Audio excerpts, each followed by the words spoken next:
Ahora quiero que vayan conmigo a Lucas, el capítulo 14. Lucas, el capítulo 14.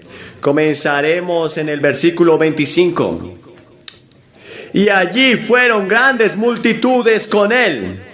Fíjense, grandes multitudes. Es una gran multitud la que está aquí esta noche, a pesar de que hace mucho frío en el estadio de Tampa. Hace un poco más frío de lo normal en esta época del año, y mucha gente tiene sus abrigos puestos esta noche. Pero el meteorólogo promete que mañana habrá mucho calor. Y hay una gran multitud aquí. Hay 35,000 personas a pesar del frío. Y eso es una muchedumbre tremenda en cualquier parte del mundo. Y grandes multitudes se guían a Jesús. Y él se volvió y les dijo. ¿Saben que cada vez que una gran multitud comenzó a seguir a Jesús, él los tenía separados? Porque les decía, saben, voy a morir en esa cruz. Si no estás dispuesto a ir conmigo, no me sigas. Y eso tenía a la gente separada ahí mismo, porque no querían ir a la cruz, porque la cruz era el lugar de ejecución de los romanos, donde los criminales eran ejecutados. Y él dijo que si algún hombre viene a mí y no odia a su padre, o a su madre, o a su esposa, o a sus hijos, a sus hermanos y a sus hermanas, y a su propia vida, tampoco puede ser mi discípulo. Ahora, por supuesto, es un modismo de preferencia, en el que Jesús está usando una afirmación exagerada para transmitir el punto de que Dios debe ser el primero y el principal en nuestras vidas, en todo momento, incluso por encima de su padre, su madre, su hermano o hermana, o incluso tu propia vida. Cristo debe ser el primero. Y él dijo que si no estás dispuesto a tomar esa decisión y no estás dispuesto a tomar esa decisión, no puedes seguirlo. Y luego continúa. Si alguien no está dispuesto a llevar esa cruz y se compromete conmigo, si alguien no lleva esa cruz y viene en pos de mí, no puede ser mi discípulo. Porque ¿quién de ustedes que tiene la intención de construir una torre no se sienta primero y calcula el costo? Si tiene suficiente para terminarla, no sea que felizmente después de haber hecho los cimientos no sea capaz de terminarla, y todo el que pase por aquel lugar comienza a burlarse de él diciendo, este hombre comenzó a construir y no pudo terminarla.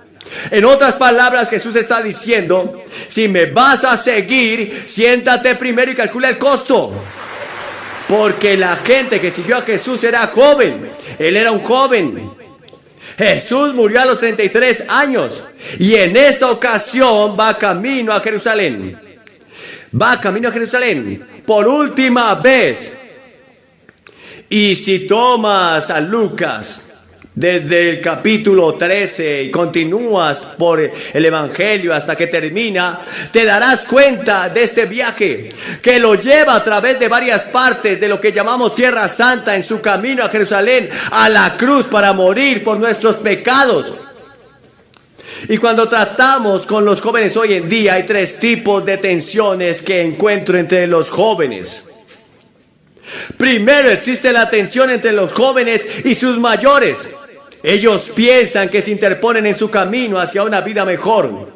La verdadera prueba de nuestra generación aún está por venir, porque nuestro mundo se va arrastrando en nubarrones hacia la carrera armamentista.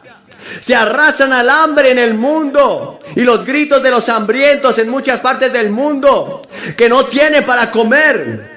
Y nos guste o no, tendremos que escucharlos. Porque cada vez son más y más y más y más fuertes. Y no podemos seguir con los extremadamente ricos y los extremadamente pobres. No podemos seguir con los extremadamente ricos y los extremadamente pobres.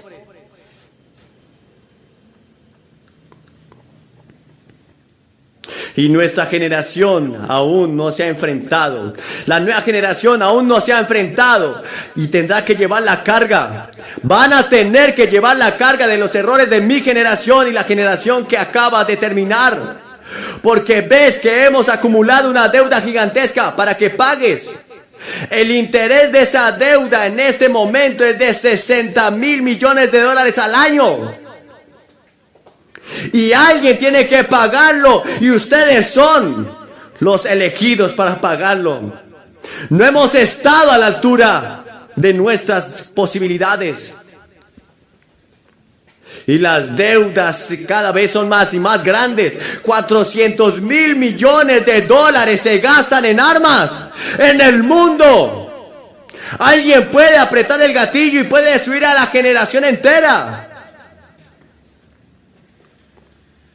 Y esas son las cosas aterradoras que enfrentas. Y aún no lo has enfrentado, y tampoco nosotros. Y somos una generación que fracasó. Me avergüenzo de lo que hizo mi generación. Te ha entregado los problemas. Te hemos entregado los errores. Hemos cometido uno de los más grandes errores, que no te hemos presentado claramente el Evangelio de Cristo y lo que cuesta seguir a Cristo, y el gozo y la emoción de seguir a Cristo al conocerlo, y que te perdone los pecados para que aunque estés en una silla de ruedas puedas tener una sonrisa maravillosa y decir gracias a Dios.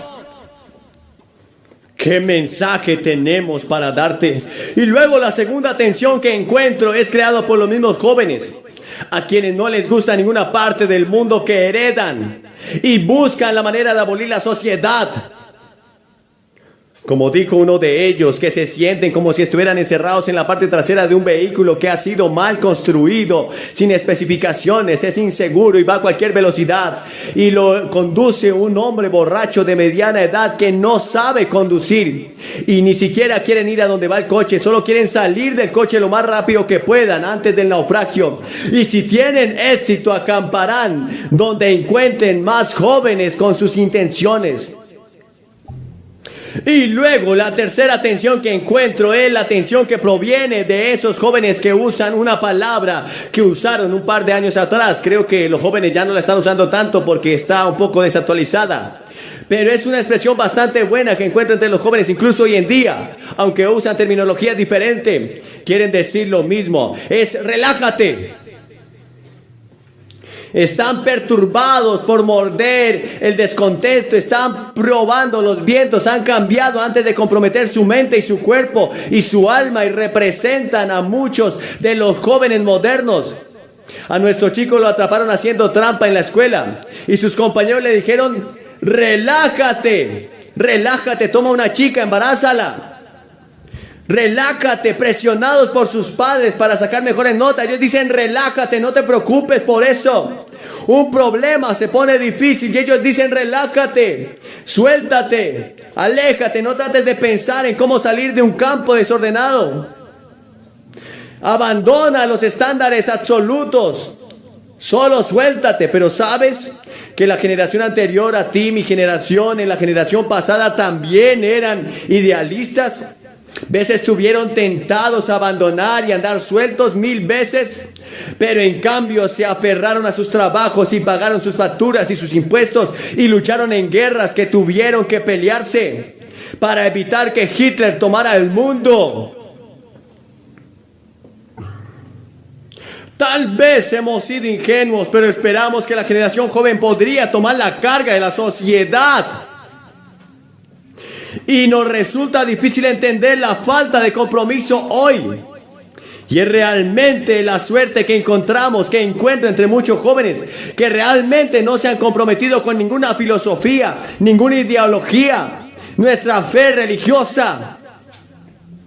Simplemente están colgando. Es como esperar a que venga el viento y los lleve para cualquier dirección. Te pido esta noche que te comprometas con el Señor Jesucristo. Calcula el costo. Es el tiempo de rendirte a Él. Es el tiempo de tomar buenas decisiones. Y para usted, en cuanto a lo que debe hacer con respecto a la vocación del matrimonio y estos grandes problemas que tendrá que enfrentar personalmente, así como los problemas corporativos que tendremos que enfrentar como toda una generación. Nuestro mundo se está moviendo hacia allí muy rápido, hacia un clima de guerra. Creo que estamos al borde de un terremoto internacional. Y creo que podría suceder en cualquier momento, ciertamente antes del final del siglo, a menos que esta generación, que millones de jóvenes comiencen a marchar por Jesucristo, con amor, con sus corazones rendidos, comprometidos, estudiando la palabra de nuestro Dios, conociendo las Escrituras. Y eso es lo que les suplico a ustedes jóvenes, sobre todo.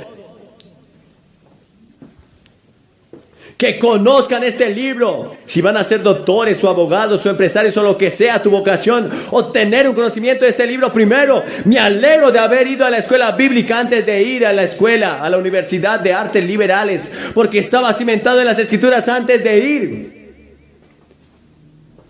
Y cuando llegas a la universidad, y aquí es donde tienen un pequeño problema con algunas iglesias, no todas ellas, usted sabe, ya que los maestros de la escuela dominical no están debidamente capacitados para enseñar. Ellos mismos no conocen las Escrituras, no saben cómo comunicar las Escrituras que conocen. Y nuestros jóvenes necesitan capacitación. Y la iglesia puede hacerlo. Y en muchos casos, en la mayoría de los casos, lo están haciendo. Y gracias a Dios por las escuelas bíblicas y los departamentos bíblicos en muchas de nuestras escuelas cristianas que están enseñando la palabra de Dios a nuestros jóvenes. Pero algunas escuelas tengan mucho cuidado cuando tomen un curso de Biblia. Quiero decirles esto ahora. Un joven vino a verme el otro día, me dijo que iba a ir a cierta universidad y yo le dije, bien, pero toma primero un curso bíblico antes de ir. Porque en esa universidad los profesores de esa universidad están dispuestos a destruir tu fe. Y eso está sucediendo con demasiada frecuencia en algunas de nuestras universidades. De hecho, un profesor del que escuché hablar, él entró en el salón de clases y dijo, se supone que debo enseñar la Biblia. Dijo, pero quiero decirles en primer lugar que no creo la palabra. Y en segundo lugar dijo, voy a tratar de demostrarles que la Biblia no es cierta. Bueno, vas a ver estos niños pequeños que estaban allí asombrados por el conocimiento del profesor, que venían de sus hogares donde se les había enseñado a amar la palabra de Dios. ¿Cuántas tragedias ocurren de esa manera? Y depende de la iglesia enseñar y estar seguros de nuestra enseñanza que viene de la verdadera palabra de Dios. Ahora sabes que cuando trabajas entre los jóvenes hay tres problemas que enfrentas cuando se trata de la palabra de Dios. El primero es un problema intelectual. Ahora es que es como un problema tan grande como solía ser hace años, porque ves que la ciencia de hoy tiende a confirmar la palabra de Dios.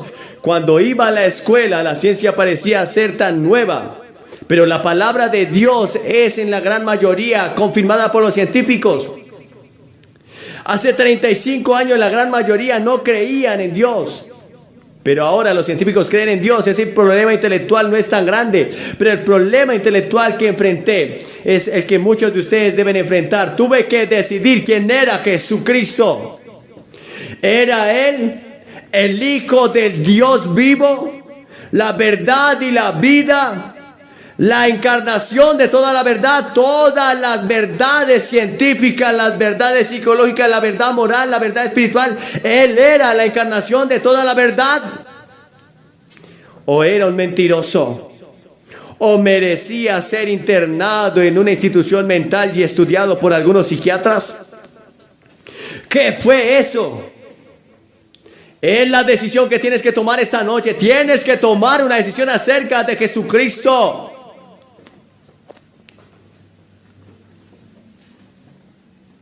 Una decisión intelectual. La Biblia dice que no tiene nada en contra de la mente. De hecho, la Biblia tiene mucho que decir sobre la mente. Debemos amar al Señor, tu Dios, con toda nuestra mente y corazón, con toda nuestra alma. Él dijo que nuestra mente también es la mente de Cristo. Jesús es importante en tu mente, pero recuerda que la mente ha sido afectada por el pecado. Y no puedes venir a Jesucristo intelectualmente. Solo vienes a Él por medio de la fe. Y así por fe, dijo el Señor Jesús, yo creo en ti, que dice ser el Hijo de Dios vivo y el Creador del universo, que murió en la cruz por mis pecados y resucitó de nuevo para mi justificación. Creo que regresas para establecer tu reino. Sé que eres mi Salvador y por fe acepto.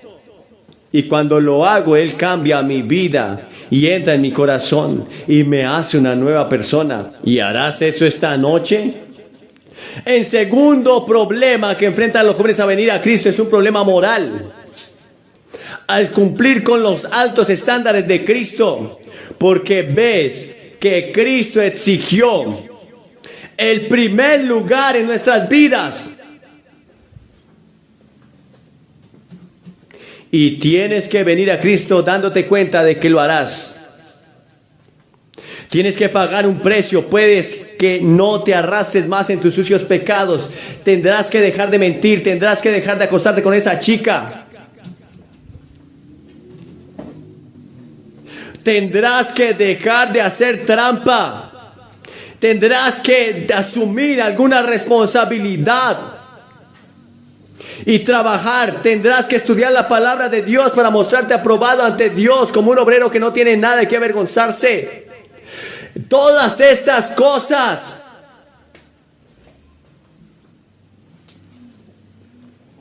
es un gran costo. ¿Estás dispuesto a pagarlas? Ese es el problema moral.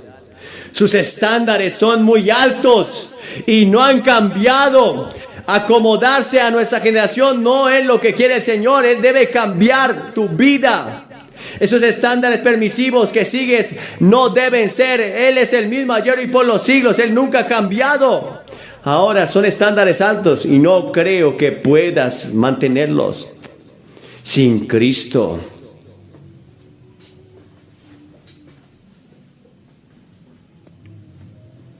Sexo arrojado hacia ti.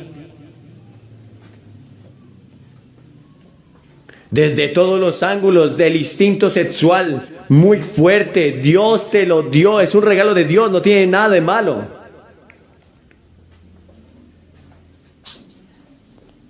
La presión de grupo.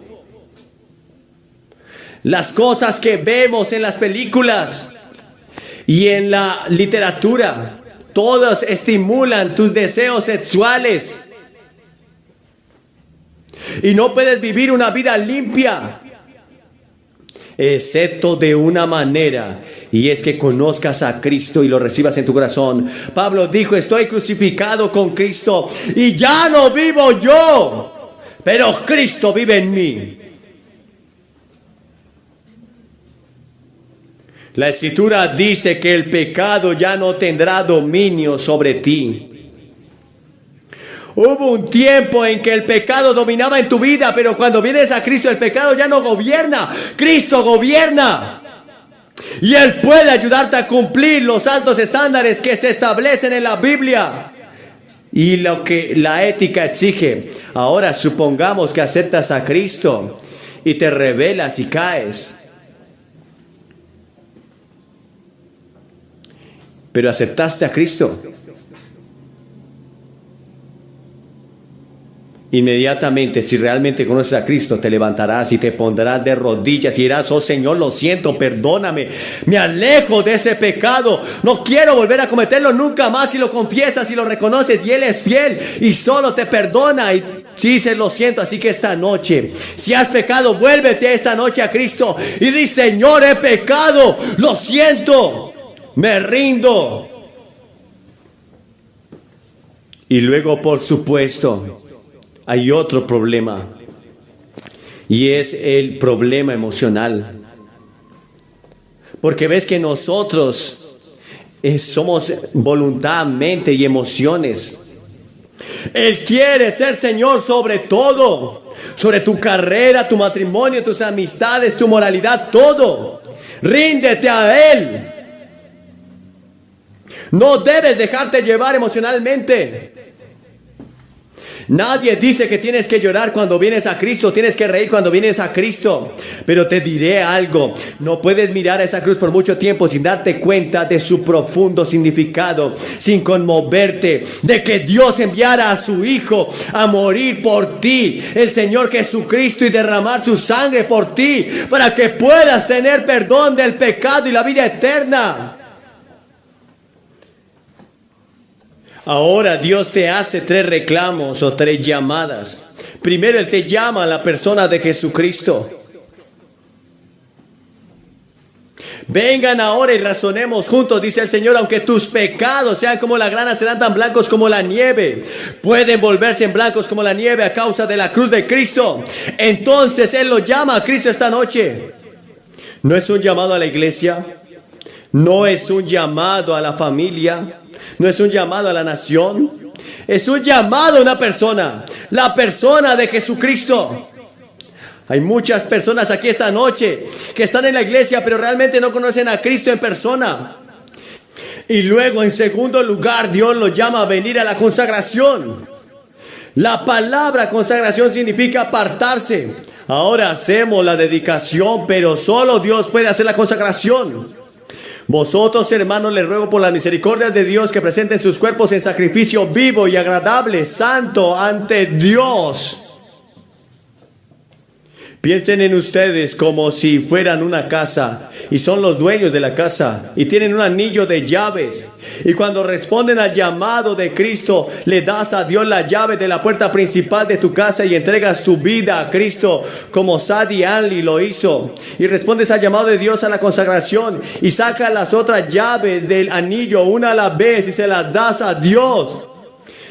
Para nuestra madre y nuestro padre eso significa que vas a la guardería y le das un bebé a Cristo. Para un estudiante significa que le das a Dios la llave de tu educación. Para un hombre de negocio significa que le das a Dios la llave de tu negocio, la llave de tu billetera. Le das a Dios la llave de tu romance. Le das a Dios la llave de tu futuro matrimonio. Él se convierte en el Señor y ella, por lo tanto, había recibido al Señor así y anda como Él y recibes a Cristo y lo recibes por fe. Ahora anda según la voluntad de Dios. Dale los anillos. En este momento, dale las llaves a Cristo. Y luego, en tercer lugar, Dios te llama a rendirte ante Él. Me gustaría ver 1 millón de jóvenes rendidos a Cristo, que dijeran: iré a donde quieras que vaya y haré lo que quieras que tú hagas. ¿Cómo Dios podría usarte en lugares como la India, como África, como América Latina, aquí mismo en los Estados Unidos, en Europa? Justo en tu propio vecindario, en la costa este de Florida. Dios podría usarte. Él te necesita. Mi propia denominación va a nombrar a 1000 nuevos misioneros en un servicio en Houston, Texas, en junio. Y están orando para que 1000 personas nuevas vengan esa misma noche, nuevos jóvenes, y digan: Señor, iré a donde quieras que vaya, seré lo que tú quieras que yo haga. Seré un misionero, haré lo que me pidas. Necesitamos hombres médicos, hombres de negocios, políticos, cristianos, líderes cristianos que estén listos para salir y pagar el precio y servir a Cristo. Te estoy llamando esta noche para unirte a su ejército. Marcas como el bajo del estandarte de la cruz, como su amor en tu vida y en tu corazón. Pero primero tendrás que tomar esa primera decisión y ese primer paso, y es decir: sí, por fe recibo a mi Señor Jesucristo en mi corazón. Voy a pedirte que lo hagas ahora mismo. Cientos de jóvenes y mayores por igual. Voy a pedirles que lo hagan. Ya lo hemos visto en miles de lugares. Personas que vienen. Pero voy a pedir que se levanten de su asiento ahora mismo y vengan. Cientos de ustedes. Vengan y párense en este campo. Y digan al venir: recibí a Cristo. Quiero seguir a Cristo. Quiero darle toda mi vida. Las llaves de mi corazón. Las llaves. Y no me importa el costo. Estoy dispuesto a pagar el precio esta noche. Lo que sea.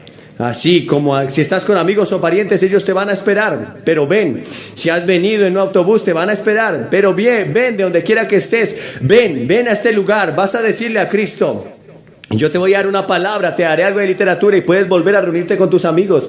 Pero vienes, vamos a orar por ti. No dejes escapar esta noche, porque la Biblia dice que el que endurece su corazón, siendo reprendido muchas veces, va a ser destruido sin remedio. No tendrás otro momento en toda tu vida como este. Ven, el reino te espera. El Señor Jesucristo te espera para abrazarte y amarte y secar tus lágrimas y dar los elegidos para pagarlo. No hemos estado a la altura de nuestras posibilidades. Y las deudas cada vez son más y más grandes. 400.000 millones de dólares se gastan en armas en el mundo. Alguien puede apretar el gatillo y puede destruir a la generación entera. Y esas son las cosas aterradoras que enfrentas.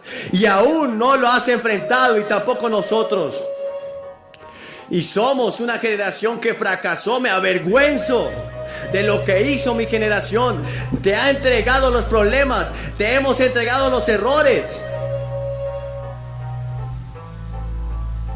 Hemos cometido uno de los más grandes errores, que no te hemos presentado claramente el Evangelio de Cristo y lo que cuesta seguir a Cristo, y el gozo y la emoción de seguir a Cristo al conocerlo, y que te perdone los pecados para que aunque estés en una silla de ruedas puedas tener una sonrisa maravillosa y decir gracias a Dios.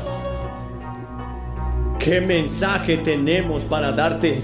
Y luego la segunda atención que encuentro es creado por los mismos jóvenes, a quienes no les gusta ninguna parte del mundo que heredan y buscan la manera de abolir la sociedad.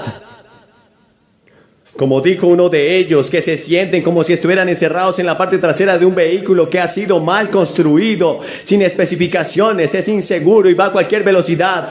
Y lo conduce un hombre borracho de mediana edad que no sabe conducir. Y ni siquiera quieren ir a donde va el coche, solo quieren salir del coche lo más rápido que puedan antes del naufragio. Y si tienen éxito, acamparán donde encuentren más jóvenes con sus intenciones. Y luego la tercera atención que encuentro es la atención que proviene de esos jóvenes que usan una palabra que usaron un par de años atrás. Creo que los jóvenes ya no la están usando tanto porque está un poco desactualizada, pero es una expresión bastante buena que encuentro entre los jóvenes incluso hoy en día, aunque usan terminología diferente. Quieren decir lo mismo, es relájate. Están perturbados por morder el descontento, están probando los vientos, han cambiado antes de comprometer su mente y su cuerpo y su alma, y representan a muchos de los jóvenes modernos. A nuestro chico lo atraparon haciendo trampa en la escuela y sus compañeros le dijeron: relájate, relájate, toma una chica, embarázala. Relájate, presionados por sus padres para sacar mejores notas. Ellos dicen: relájate, no te preocupes por eso. Un problema se pone difícil y ellos dicen: relájate, suéltate, aléjate, no trates de pensar en cómo salir de un campo desordenado. Abandona los estándares absolutos, solo suéltate. Pero ¿sabes que la generación anterior a ti, mi generación, en la generación pasada también eran idealistas? Veces estuvieron tentados a abandonar y andar sueltos 1000 veces, pero en cambio se aferraron a sus trabajos y pagaron sus facturas y sus impuestos y lucharon en guerras que tuvieron que pelearse para evitar que Hitler tomara el mundo. Tal vez hemos sido ingenuos, pero esperamos que la generación joven podría tomar la carga de la sociedad. Y nos resulta difícil entender la falta de compromiso hoy. Y es realmente la suerte que encuentro entre muchos jóvenes que realmente no se han comprometido con ninguna filosofía, ninguna ideología, nuestra fe religiosa. Simplemente están colgando. Es como esperar a que venga el viento y los lleve para cualquier dirección. Te pido esta noche que te comprometas con el Señor Jesucristo. Calcula el costo. Es el tiempo de rendirte a Él. Es el tiempo de tomar buenas decisiones. Y para usted, en cuanto a lo que debe hacer con respecto a la vocación del matrimonio y estos grandes problemas que tendrá que enfrentar personalmente, así como los problemas corporativos que tendremos que enfrentar como toda una generación. Nuestro mundo se está moviendo hacia allí muy rápido, hacia un clima de guerra. Creo que estamos al borde de un terremoto internacional. Y creo que podría suceder en cualquier momento, ciertamente antes del final del siglo, a menos que esta generación, que millones de jóvenes comiencen a marchar por Jesucristo, con amor, con sus corazones rendidos, comprometidos, estudiando la palabra de nuestro Dios, conociendo las Escrituras. Y eso es lo que les suplico a ustedes jóvenes, sobre todo. Que conozcan este libro. Si van a ser doctores o abogados o empresarios o lo que sea tu vocación, obtener un conocimiento de este libro primero. Me alegro de haber ido a la escuela bíblica antes de ir a la escuela, a la Universidad de Artes Liberales, porque estaba cimentado en las Escrituras antes de ir. Y cuando llegas a la universidad, y aquí es donde tienen un pequeño problema con algunas iglesias, no todas ellas, usted sabe, ya que los maestros de la escuela dominical no están debidamente capacitados para enseñar. Ellos mismos no conocen las Escrituras, no saben cómo comunicar las Escrituras que conocen. Y nuestros jóvenes necesitan capacitación. Y la iglesia puede hacerlo. Y en muchos casos, en la mayoría de los casos, lo están haciendo. Y gracias a Dios por las escuelas bíblicas y los departamentos bíblicos en muchas de nuestras escuelas cristianas que están enseñando la palabra de Dios a nuestros jóvenes. Pero algunas escuelas tengan mucho cuidado cuando tomen un curso de Biblia. Quiero decirles esto ahora. Un joven vino a verme el otro día, me dijo que iba a ir a cierta universidad y yo le dije, bien, pero toma primero un curso bíblico antes de ir. Porque en esa universidad los profesores de esa universidad están dispuestos a destruir tu fe. Y eso está sucediendo con demasiada frecuencia en algunas de nuestras universidades. De hecho, un profesor del que escuché hablar, él entró en el salón de clases y dijo, se supone que debo enseñar la Biblia. Dijo, pero quiero decirles en primer lugar que no creo la palabra. Y en segundo lugar dijo, voy a tratar de demostrarles que la Biblia no es cierta. Bueno, vas a ver estos niños pequeños que estaban allí asombrados por el conocimiento del profesor, que venían de sus hogares donde se les había enseñado a amar la palabra de Dios. ¿Cuántas tragedias ocurren de esa manera? Y depende de la iglesia enseñar y estar seguros de nuestra enseñanza que viene de la verdadera palabra de Dios. Ahora sabes que cuando trabajas entre los jóvenes hay tres problemas que enfrentas cuando se trata de la palabra de Dios.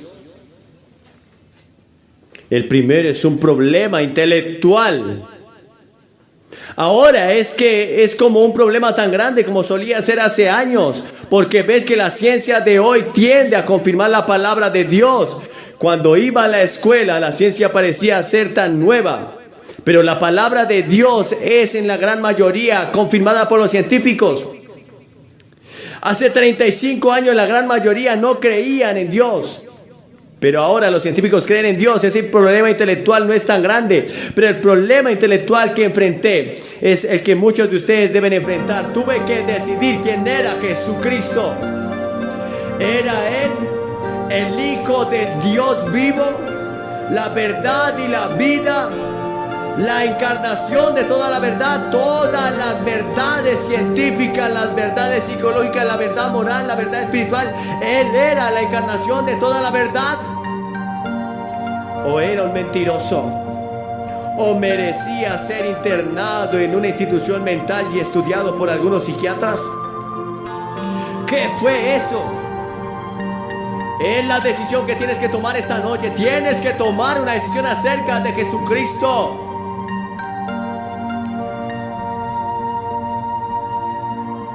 Una decisión intelectual. La Biblia dice que no tiene nada en contra de la mente. De hecho, la Biblia tiene mucho que decir sobre la mente. Debemos amar al Señor, tu Dios, con toda nuestra mente y corazón, con toda nuestra alma. Él dijo que nuestra mente también es la mente de Cristo. Jesús es importante en tu mente, pero recuerda que la mente ha sido afectada por el pecado. Y no puedes venir a Jesucristo intelectualmente. Solo vienes a Él por medio de la fe. Y así por fe, dijo el Señor Jesús, yo creo en ti, que dice ser el Hijo de Dios vivo y el Creador del universo, que murió en la cruz por mis pecados y resucitó de nuevo para mi justificación. Creo que regresas para establecer tu reino. Sé que eres mi Salvador y por fe acepto. Y cuando lo hago, Él cambia mi vida y entra en mi corazón y me hace una nueva persona. ¿Y harás eso esta noche? El segundo problema que enfrentan los jóvenes a venir a Cristo es un problema moral.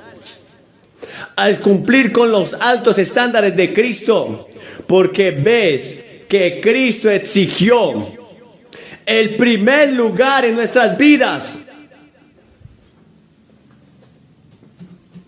Y tienes que venir a Cristo dándote cuenta de que lo harás. Tienes que pagar un precio. Puedes que no te arrastres más en tus sucios pecados. Tendrás que dejar de mentir. Tendrás que dejar de acostarte con esa chica. Tendrás que dejar de hacer trampa. Tendrás que asumir alguna responsabilidad y trabajar. Tendrás que estudiar la palabra de Dios para mostrarte aprobado ante Dios como un obrero que no tiene nada de qué avergonzarse. Todas estas cosas